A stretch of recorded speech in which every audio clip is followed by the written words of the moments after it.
Bueno, muchísimas gracias, buenas tardes a todos. No les puedo decir la alegría que tengo que Unidad Popular comienza a desarrollar estos debates, ¿no?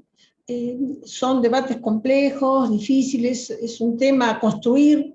Hay muy poca experiencia en esto, en la Argentina prácticamente ninguna, y por tanto comenzar porque los trabajadores, porque nosotros, porque el conjunto de la población tenga la posibilidad de encontrar algún camino, alguna orientación, tener alguna información que lo ayude, digamos, a opinar, porque hasta en este momento una consulta popular yo la veo difícil, porque aunque hubiera voluntad política, que no la hay, ¿no? Pero hay una gran desinformación alrededor de este tema. Este es un tema complejo, nos cuesta a nosotros, estoy segura, no tomar acuerdos, pero sí definir y decir, bueno, definitivamente sí o no al hidrógeno verde o azul o gris o lo que fuera, ¿no? Entonces, para mí es una gran alegría que como partido nosotros tengamos esta decisión de con esta y otras exposiciones de distintos compañeros, que además son compañeros bien preparados, podamos ir abriéndole el panorama y nosotros mismos, ¿no? Irnos cargando las pilas, recabar información y ver de qué modo opinamos con ciertos elementos, porque esto es lo importante, ¿no? Opinar con una cierta formación. En este sentido, yo creo que tal vez voy a hablar de algunas obviedades, yo no soy un especialista en energía, ¿no? Pero digo, desde que los humanos lograron el fuego, y después en la actualidad con los combustibles fósiles, se produjeron cambios extraordinarios en las formas de apropiarse de la energía y de utilizarla, ¿no? Y desde entonces, digamos que la energía ha tenido un papel central en el desarrollo de nuestra especie. Los seres humanos, a diferencia de los otros seres vivos, hacemos mucho más con la energía que impulsar nuestro metabolismo. Es decir, los animales y las plantas utilizan la energía para impulsar el metabolismo, pero nosotros trascendemos, hacemos muchísimo más con la energía, por eso el consumo energético de parte de los humanos es muchísimo más alto que el consumo energético de cualquier otro ser de la creación, ¿no? Yo creo que por la manera en que la sociedad consume la energía, ha creado un reto para la humanidad, ¿no? Yo creo un reto que va a requerir de muchísimo ingenio, de muchísima organización y de muchísima preparación de parte de los líderes, de parte de los dirigentes, porque estamos en una situación, yo diría casi como un cuello de botella con respecto a la energía, ¿no? Y muchísimas presiones en el escenario de las que tal vez después puede hablar un poquito, ¿no? ¿Qué pasa hoy con la energía? Bueno, ya lo han dicho los compañeros, hay una declinación, agotamiento en algunos casos de los hidrocarburos, por lo menos la forma tradicional de extracción de los hidrocarburos, por eso ahora el fracking, ¿no? Y además se hace muy evidente la existencia de otras presiones, además de la insuficiencia del petróleo, que es el aumento mundial de la temperatura, los gases de efecto invernadero y cómo esos gases están asociados al consumo de los hidrocarburos, ¿no? Y además el creciente incremento de la demanda de energía. No es que terminamos, ya estamos, no, hay una demanda enormemente creciente.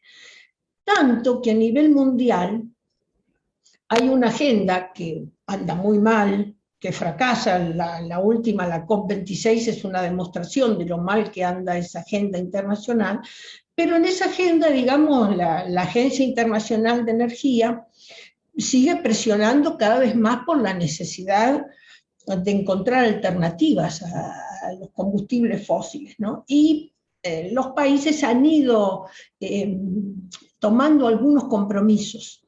En esos compromisos ingresa esta historia de los Estados Unidos de comprar, vamos a decirlo así, entre comillas, bosques, porque es digamos, esta decisión que han tomado de no morigerar y no modificar absolutamente sus formas de producción, la sustituyen, digamos, supuestamente plantando verde, pero ellos no plantan, compran, le compran a la provincia de Misiones, bueno, digamos, el absurdo, porque no cambia absolutamente nada, y seguimos igual es decir, igual, Misiones conserva su bosque para que ellos sigan produciendo energía cada vez más contaminante y consumos contaminantes, ¿no? Todo nos obliga a buscar alternativas, ¿no? Algunas serán alternativas a las tradicionales, a las viejas alternativas, ¿no? No todas van a ser renovables, la aparición y la fuerte y la creciente utilización de la energía nuclear, en algunos casos que no es renovable, porque el plutonio no es infinito, igual que el uranio, ¿no? Pero particularmente vamos a hablar de las energías renovables, que tienen un origen natural, que son, digamos, inagotables, que se usan y no se acaban, ¿no? Que se generan por sí solas, que tiene cantidades muy abundantes, casi interminables, ¿no?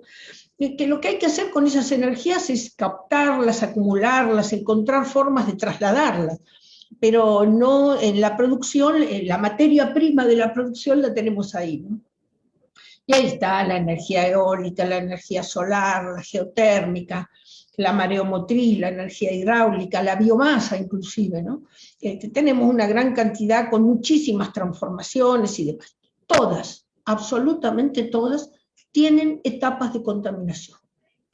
No hay ninguna energía que sea absolutamente limpia, ni la eólica ni la solar. La eólica, para la producción de los molinos de los aerogeneradores, se utiliza una gran cantidad de minerales que se extraen de la peor manera. Es decir, de la megaminería, contaminando todo, el agua, el suelo, el subsuelo, propagando partículas con las explosiones a kilómetros a la redonda, a muchos kilómetros a la redonda. Los cursos de agua los llevan después a miles de kilómetros de distancia donde se producen las explosiones. Nosotros utilizamos procesos muy contaminantes para generar un aerotransformador que no es contaminante después. Pero si lo peor que podemos hacer es mirar el proceso en este tiempo, en esta etapa, en este lugar, y no poder mirar la globalización de dónde sale todo, cómo es la trayectoria completa del proceso de energía, ¿no? Yo digo, ¿las energías renovables contaminan? Sí, por los materiales que se usan, por la forma de conducción de la energía, por el modo de transportar la energía, por el modo de acumularlo. Con esto del hidrógeno verde vamos a hacer una miradita especial. Es decir, no hay energías que no contaminen. La energía del hidrógeno, digamos, tiene un atractivo. Dicen que el 75% del universo, por lo menos del que conocemos, es hidrógeno. Las estrellas del Sol son esencialmente hidrógeno. Pero también la Tierra tiene un altísimo porcentaje de hidrógeno. Lo que pasa con el hidrógeno es que no está libre, hay que separarlo, y hay distintas vías, distintas formas para separarlo, ¿no? Y se le ponen colores, ahí el compañero Rubén recién nos contaba los colores, ¿no? Hay como 6 colores, pero en realidad no quiero que los compañeros se confundan. El hidrógeno es insípido, inodoro e incoloro, es siempre el mismo. El color es el modo de producción. Según sea el modo de producción, se le pone un color. Bueno, el gris ya se sabe, se obtiene de gas metano y vapor de agua, genera muchísimas emisiones de dióxido de carbono y no son capturadas. Este es el hidrógeno marrón, gris, bueno, lo podemos llamar de distinta manera, pero esta es la esencia, ¿no? Se utiliza gas natural, el componente mayoritario es el metano, pero por motivos técnicos, pero fundamentalmente por motivos económicos, es el proceso más utilizado. El más contaminante es el proceso más utilizado en el mundo hoy. Después está el hidrógeno azul, que se obtiene de la misma manera, pero supuestamente captura el dióxido de carbono. Bueno, digo supuestamente porque no hay absolutamente demostraciones de que efectivamente se ha capturado. No sabemos dónde está, no se sabe si están en el subsuelo del mar, en subsuelos en la tierra, no hay especificación.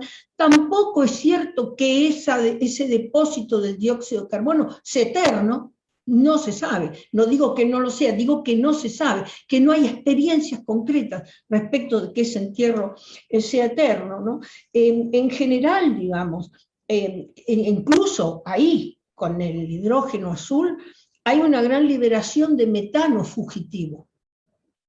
O sea, no queda todo el metano entrampado y se produce la separación y tenemos el hidrógeno y nada más, y no se produce ninguna contaminación. No, el metano fugitivo existe. Y las emisiones de dióxido de carbono son más bajas, pero no son nulas, ¿no? Y las emisiones de metano fugitivo son mucho más altas que en el hidrógeno, incluso más altas que en el hidrógeno gris. El hidrógeno verde se obtiene por electrolisis, es decir, ahí están los bornes, se produce la electrolisis en el agua y se separa del agua, por un lado el hidrógeno y por el otro lado el oxígeno. Supuestamente es un método muchísimo menos contaminante porque lo que libera es oxígeno, ¿no? Ahora, para ese proceso se requiere una cantidad extraordinaria de energía. ¿Y de dónde sacamos esa energía para hacer este proceso? Es el otro kit de la cuestión. Vos decís, no, el hidrógeno es verde si se utiliza energía renovable. Bien, energía renovable, pongámosle eólica. Bueno, y que también eso transforma que los aerogeneradores no hayan tenido que necesitar cobre ni otros minerales, o eso no se modifica. Eso se modifica, eso está ahí. La superficie que se ocupa, la destrucción no solamente visual, del escenario, la muerte de las aves, o sea, ninguno de estos procesos es inocuo, ni tampoco, obviamente, la energía solar, ¿no? Ahí tenemos que ver cómo se obtiene el silicio, la contaminación que se produce en la minería, las enfermedades, el cáncer de pulmón que trae aparejado, o sea, no podemos hablar de procesos inocuos, ninguno lo es. En el tema del hidrógeno, la comparación, tenemos cada 9 litros de agua se obtiene 1 litro de hidrógeno. O sea que tampoco es una gran productividad, ¿no? ¿Cómo se acumula? Es uno de los problemas, ¿no? La energía eólica o la energía solar podrían permitir una complementación en momentos en que la energía eólica o la solar, porque no está el sol, porque es de noche, o la eólica, porque no hay viento, bueno, el vector del hidrógeno verde podría complementar, acumular ahí, pero bueno, es todo un proceso, no es una cuestión que lo sacamos del hidrógeno verde y lo pasamos inmediatamente, es todo un proceso con muchísimas complejidades, ¿no? Hoy el mundo produce más de 70 millones de toneladas de hidrógeno por año. Mayormente, en realidad, se produce para hacer amoníaco, para los fertilizantes. Este es el uso más destacado del hidrógeno, ¿no? Y también en las petroquímicas para la refinación de petróleo. O sea, es una producción, la del hidrógeno, para producir otros elementos que se utilizan para otros desarrollos que no tienen que ver con la producción, no con la producción de energía, sino, vuelvo a decir, con la producción de fertilizantes o con el refinado del petróleo. Esta australiana, con esa inversión de 8.400 millones, que vaya a saber si los produce, ¿no? Tengámoslo en cuenta, de producción de hidrógeno verde para exportar. No es para la Argentina, no nos va a agregar 1 megavatio, nada. Esto no es para incorporar a la línea de la producción de combustibles o de la producción de energía para la República Argentina. lo plantean en la provincia de Río Negro. En realidad dicen que va a haber 15.000 puestos de trabajo. Ahí va a estar el primer problema, porque la ciudad en que lo van a emplazar tiene menos de 10.000 habitantes. Es una ciudad pequeña.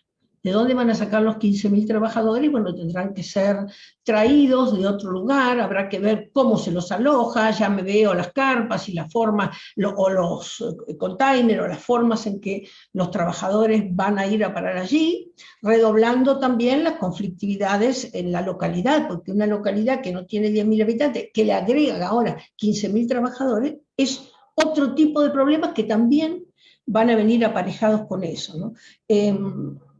La provincia de Río Negro, que es una provincia que ha auspiciado y ha estado a favor del fracking, ha estado a favor de toda la contaminación que se produce en el territorio de la provincia, que ha sido una provincia en el Alto Valle de gran producción de fruta, y ahora me da pena, yo estoy viviendo ahí, acá, y el Alto Valle está desapareciendo, las chacras se lotean, son asentamientos de barrios de lujo, diríamos, ¿no? Porque en realidad el pozo de extracción petrolera de Allen y las formas de extracción petrolera han venido contaminando todo, el río Neuquén, el río Limay, el río Negro, están absolutamente contaminados por esta forma de producción y de explotación petrolera. O sea, yo creo que es una especie de lavado de cara que quiere hacer la provincia de Río Negro, reposicionándose como una provincia verde, ¿no? Digamos, si uno, es como que la historia empezara ahora, y no tuviéramos que mirar lo que ha venido ocurriendo ya en la provincia de Río Negro, ¿no? En realidad, si nosotros quisiéramos, como dicen, llegar a los 2 millones y algo de toneladas anuales en el 2030, que es el proyecto nacional, esto sería el 10% de la energía que actualmente consume Alemania, por ejemplo, para tener una idea de qué cantidad es, ¿no? Y trae enormes problemáticas. Sierra Grande, ya les digo, tiene una ocupación territorial muy mínima, y ahí en esa ubicación hay que poner 400 aerogeneradores, 400, con un impacto gigantesco para la ciudad y para la localidad. Dicen que van a ser 3 parques eólicos, pero es muchísimo el impacto con 400 aerogeneradores, ¿no? Es una gran ocupación del territorio. Ahí en Sierra Grande hay 2 áreas protegidas muy próximas a donde va a estar enclavado el proceso, ¿no? Son territorios marítimos que supuestamente están protegidos, pero en realidad va a haber, sin ninguna duda, va a haber impacto, ¿no? Yo creo que hay 2 o 3 cuellos de botella que son esenciales en este tema. Uno es el origen de las energías renovables para utilizar, para hacer el proceso de hidrógeno verde, y otro es la disponibilidad del agua. Si van a usar agua dulce, que ya están aproximándose a un lago y van a sacar el agua dulce, vamos a terminar como el mar Aral o el mar Caspio, con cada vez menos agua, sin ninguna duda. Y si es agua salada, es peor, porque tiene que haber además antes otro proceso que demanda también mucha energía, que es de desalinización, y después tenemos que ver qué hacen con las sales, porque no me extrañaría que plantearan que la van a volver a botar en el mar, ¿no? Si fuera con agua salada. Digo, para producir 700.000 toneladas de hidrógeno, no 2.200.000, como dicen, 700.000, casi digamos una tercera parte, hacen falta 12 millones de metros cúbicos de agua por año. Esto equivale al consumo de agua de 245.000 personas. Y aproximadamente 13.000 hectáreas de terreno para huertos solares, o sea, huertos eólicos, exclusivamente destinados a esto. No es que ponemos el huerto eólico y nosotros sacamos energía eólica para incluir en la red energética. Serían estos 13.000 hectáreas, son exclusivamente para producir la electrolisis que se requiere para producir el hidrógeno verde. Y si estamos hablando, ¿no?, de cubrir el 10% de la demanda actual, que sería el 10% de la demanda de gas y el 25% más o menos de la demanda industrial, estamos hablando de que tenemos que producir 1.700.000 toneladas de hidrógeno, no para exportar, para nosotros, de hidrógeno verde, ¿no? Y para esto, bueno, hay que pensar en 28 millones de metros cúbicos de agua por año, que es similar al consumo de 580.000 personas, y serían aproximadamente unas 31.000 hectáreas de huertos solares dedicados exclusivamente a la producción de hidrógeno. El tema del hidrógeno, y esto hay que decirlo, es que tiene baja eficiencia energética. Es aproximadamente el 50%, queda aproximadamente el 50% del hidrógeno que se produce en condiciones de ser vector, ¿no? A esto le tenemos que añadir que, bueno, hay, por ejemplo, el rendimiento de una pila de combustible, que es para los automóviles, ¿no?, es alrededor del 60% de su peso y de su producción, ¿no? La movilidad de hidrógeno tiene un rendimiento global más o menos del 25%. Es en realidad una fuente energética baja, ¿no? Por supuesto, había que detraer de esto todavía todo lo que consume para la generación, para el transporte de la electricidad, para suministrársela a los electrocatalizadores.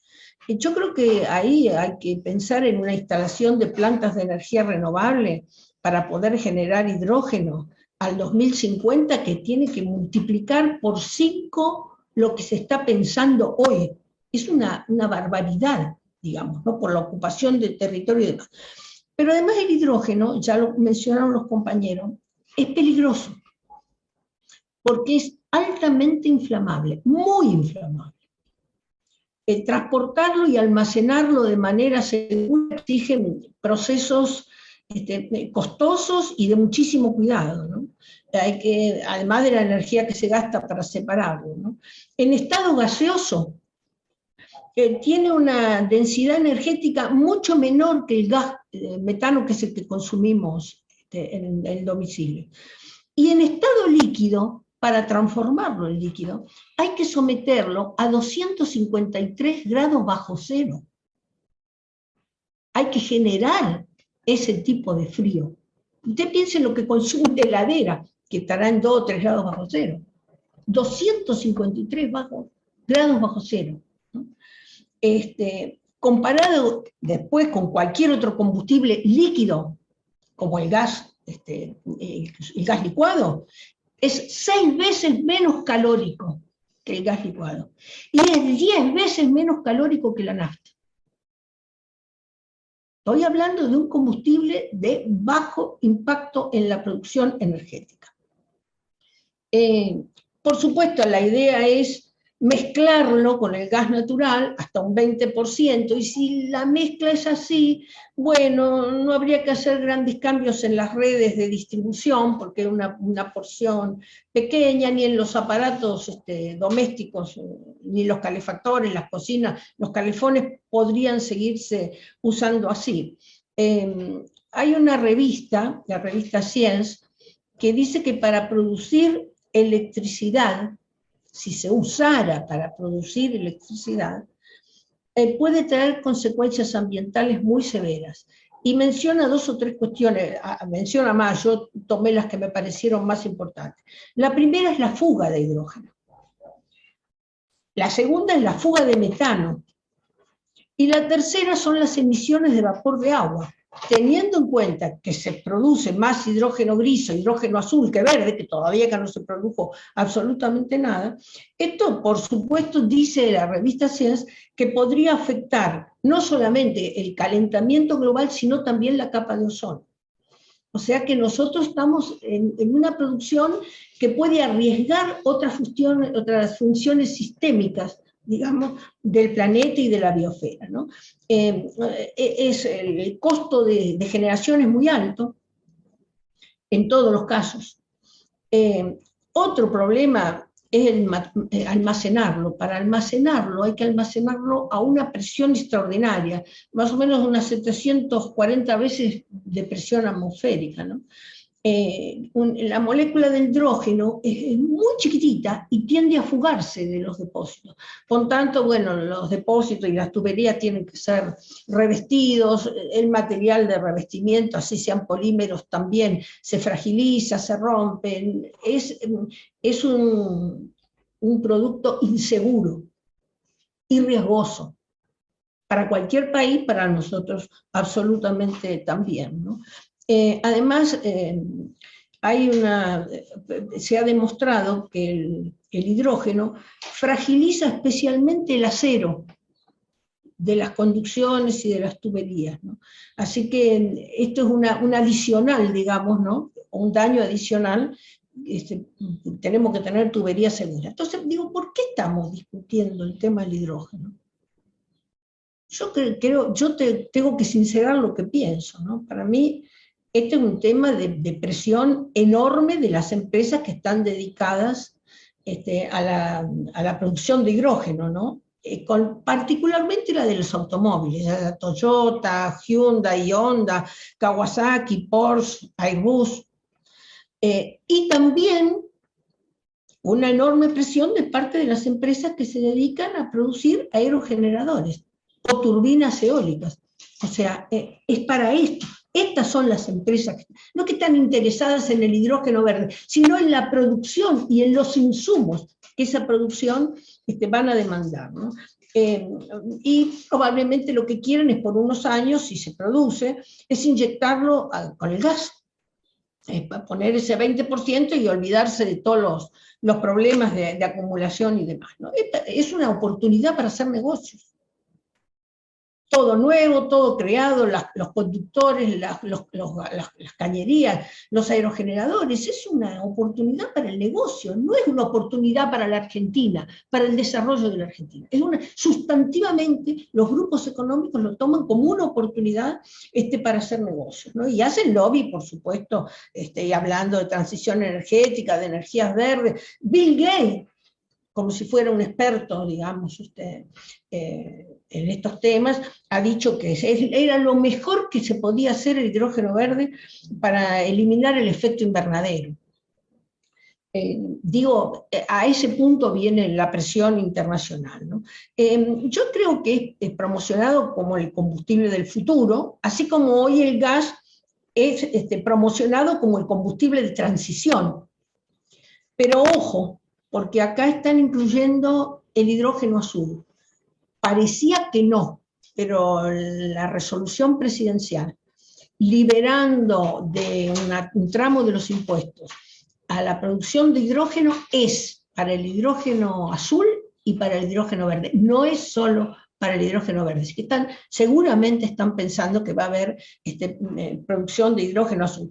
¿Qué pasa con la captura cuando es el hidrógeno azul del dióxido de carbono? Hay poca captura. En lo que se ha testeado en los países que lo están produciendo, la captura es poca, ¿no?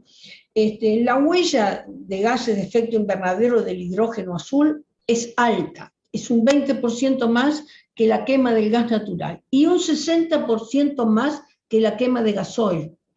Estoy hablando de impacto fuerte en el ambiente y en las condiciones de vida, ¿no?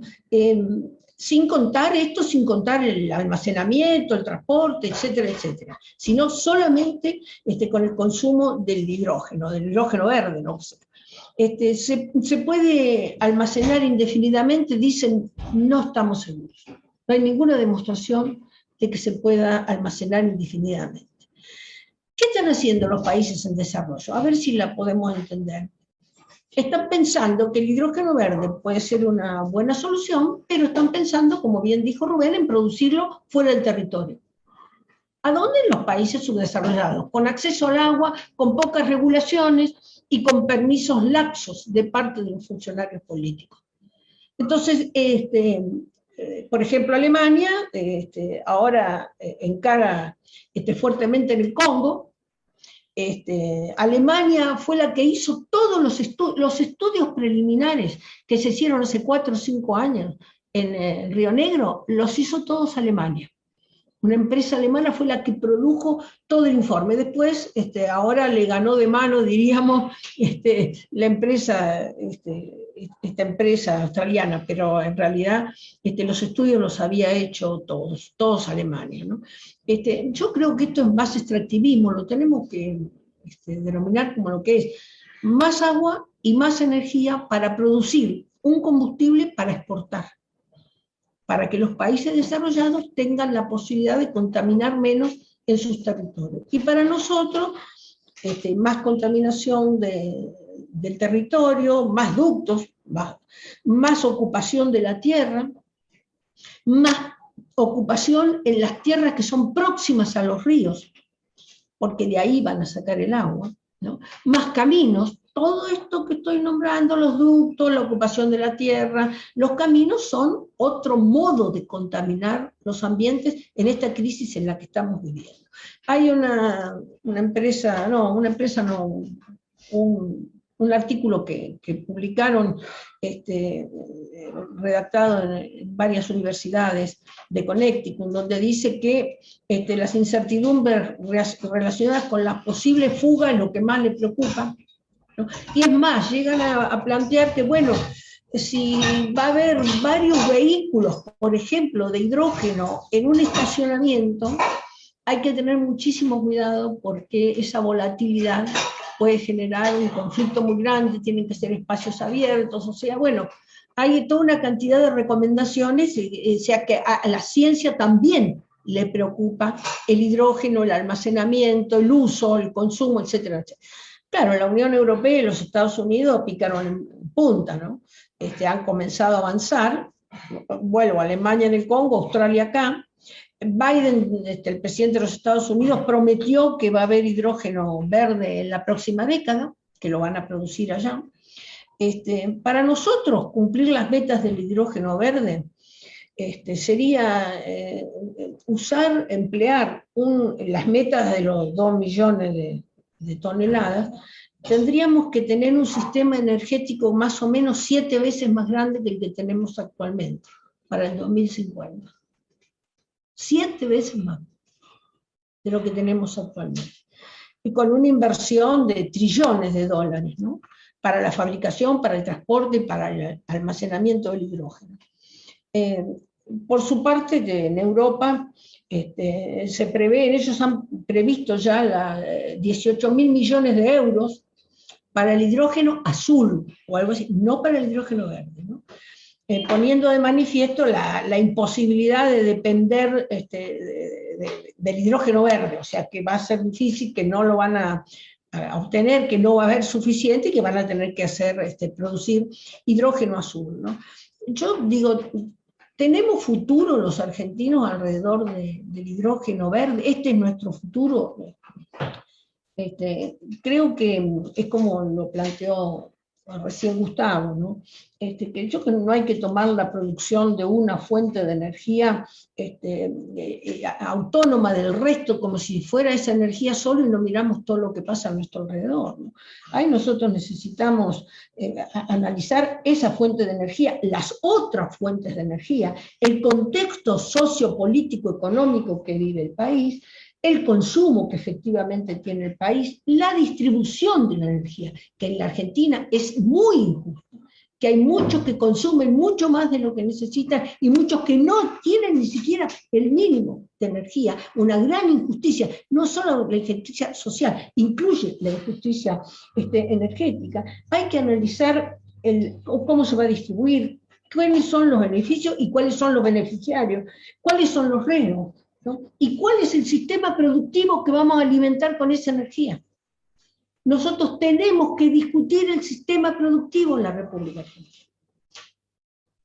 No podemos seguir planteándonos energía para por ejemplo, para producir los commodities agropecuarios, para que el mundo se enriquezca, engorden los chanchos y nosotros terminemos con toda la tierra absolutamente contaminada, con los agrotóxicos.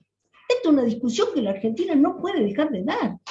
Basta de decir que producimos alimentos, que es mentira que son alimentos, que son commodities, para 400 millones de personas, y acá tener 45 millones de personas, de las cuales el 50% de los chicos están por debajo de la línea alimentaria mínima. La Argentina no puede discutir una fuente de energía sin discutir cuál es su realidad socioeconómica, cuáles son los impactos, quiénes son los perjudicados. No podemos vivir,